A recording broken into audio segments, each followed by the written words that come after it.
Tu regardes, tu restes, tu fais partie du truc. Ici, on ne fait pas de contenu fast-food. Chaque vidéo est un terrain de jeu, un champ de bataille, une énigme. Tu veux juste cliquer, passe ton chemin. Tu veux comprendre, rire, cogner, réfléchir, alors reste jusqu'au bout. Et si t'es encore là à la fin, t'es pas juste un abonné, t'es un complice.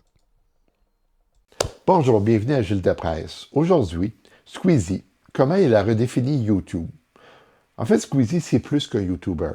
C'est un créateur qui a traversé 3 époques du web, qui a changé de format, de ton, d'image, sans jamais perdre son public. Comment un adolescent qui filmait ses parties de jeux vidéo est devenu l'un des architectes du divertissement moderne. Comment il a réussi à rester au sommet dans un environnement où la plupart des créateurs s'essoufflent au bout de quelques années.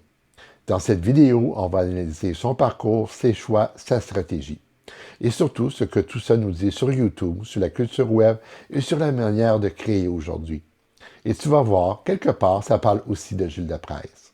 Alors, Squeezie, les débuts, l'instinct. Pour comprendre Squeezie, il faut revenir à l'époque où YouTube n'était pas une industrie, mais un terrain de jeu.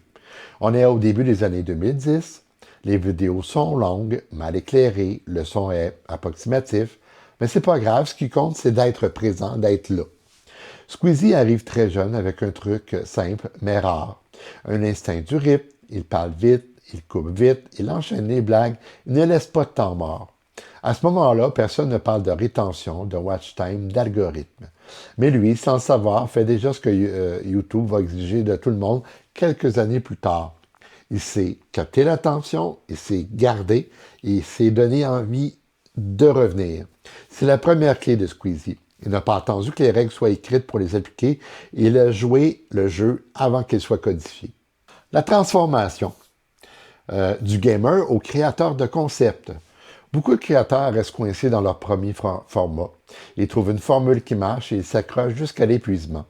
Squeezie, lui, fait l'inverse. Il commence avec le gaming, mais très vite, il comprend que ce n'est pas le jeu qui est central. C'est lui, sa personnalité, son humour, sa manière de raconter.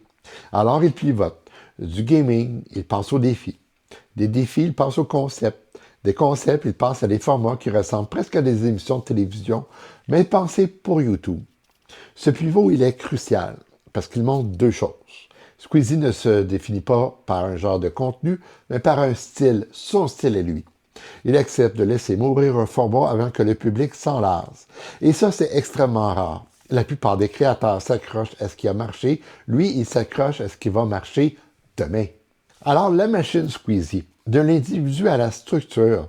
À partir d'un certain moment, Squeezie ne peut plus tout faire seul. Et c'est là qu'il franchit un cap que beaucoup n'osent pas franchir. Il devient une structure. Il s'entoure d'une équipe de tournage, de montage, auteur, production, gestion de projet. Ce n'est plus juste un gars devant une caméra, c'est un mini-studio. Le GP Explorer, c'est le symbole de cette transformation. On n'est plus dans la vidéo YouTube classique, on est dans un événement sportif, un producteur télé, un show en direct, un rassemblement de communauté. Tout ça porté par un créateur qui, à la base, faisait des vidéos dans sa chambre. Ce que ça montre, c'est que les créateurs ne sont plus à la marge, ils sont au centre. Ils ne copient plus les médias traditionnels et créent leur propre format, leur propre événement, leur propre code. Squeezie, à ce niveau-là, n'est pas juste un YouTuber à succès, c'est un producteur de culture. Le style Squeezie, proximité, autodérision, contrôle. Derrière les gros moyens, il y a un truc qui n'a pas changé. La manière dont Squeezie se présente. Il reste accessible, autodérisoire, jamais trop sérieux sur lui-même. Il peut organiser un événement gigantesque et le lendemain faire une vidéo où il se moque de ses propres réactions. Ce mélange est très puissant. Grosse machine, mais également un ton humain. Il y a un autre élément important, le contrôle.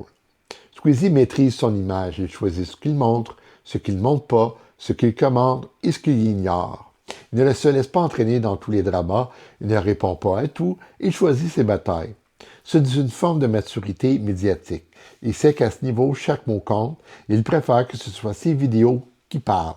Alors Squeezie, qu'est-ce que ça révèle sur notre époque? Squeezie, ce n'est pas juste un success story individuel, c'est un symptôme, un révélateur de ce qui est devenu le web. Son parcours montre que pour exister aujourd'hui, il ne suffit plus de poster une vidéo de temps en temps, ou avoir du talent, ou espérer que ça marche. Il faut comprendre son audience, accepter de changer les formats, travailler en équipe, penser en termes de concept. Et surtout, tenir sur la durée. Squeezie, c'est la preuve qu'un créateur peut devenir une institution, sans passer par les circuits traditionnels. Et ça change complètement le rapport entre créateurs, médias et public.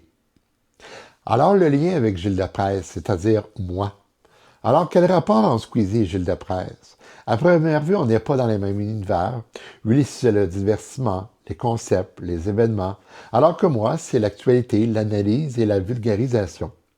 Mais en réalité, nous jouons sur le même terrain. YouTube comme plateforme principale, la nécessité d'avoir un style reconnaissable et l'obligation d'évoluer avec notre époque. Squeezie montre qu'un créateur peut devenir une référence en divertissement. Gilles Deprez peut devenir une référence en compréhension du monde.